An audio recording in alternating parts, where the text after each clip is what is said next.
1 கோடிக்கு மேலான மகிழ்ச்சியான வாடிக்கையாளர்களை கொண்ட அன்புள்ள கிரியாஸ். இது நம்ம ஃபேமிலி. டவுன்லோட் கிரியாஸ் ஆப் நவ்.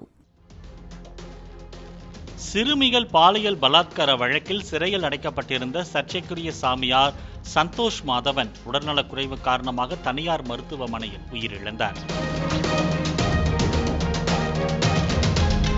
கேரள மாநிலம் கொச்சி பகுதியை சேர்ந்தவர் சந்தோஷ் மாதவன்.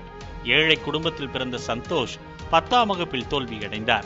இனி நமக்கு படிப்பு சரிபடாது என்று கருதிய சந்தோஷ் மாதவன் தன்னை திடீரென சாமியாராக அறிவித்துக் கொண்டார். சாந்தி தீரம் என்ற பெயரில் ஆசிரமம் தொடங்கினார். சில நாட்களிலேயே பெரும் புகழ் அடைந்ததோடு பல கோடி ரூபாய் சேர்த்தார். லட்சக்கணக்கான மக்களும் இவரை பின்பற்றினர்.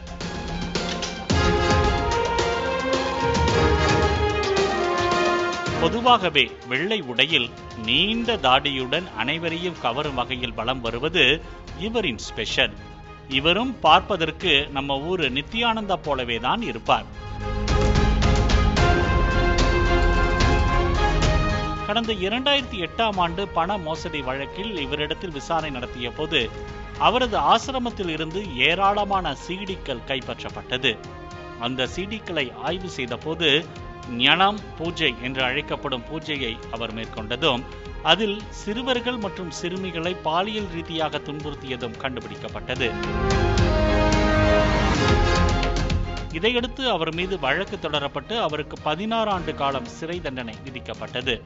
இதையடுத்து பூஜப்புரா சிறையில் அடைக்கப்பட்டிருந்த சந்தோஷ் மாதவன் கடந்த சில மாதங்களாகவே இதய நோய் காரணமாக பாதிக்கப்பட்டிருந்தார்.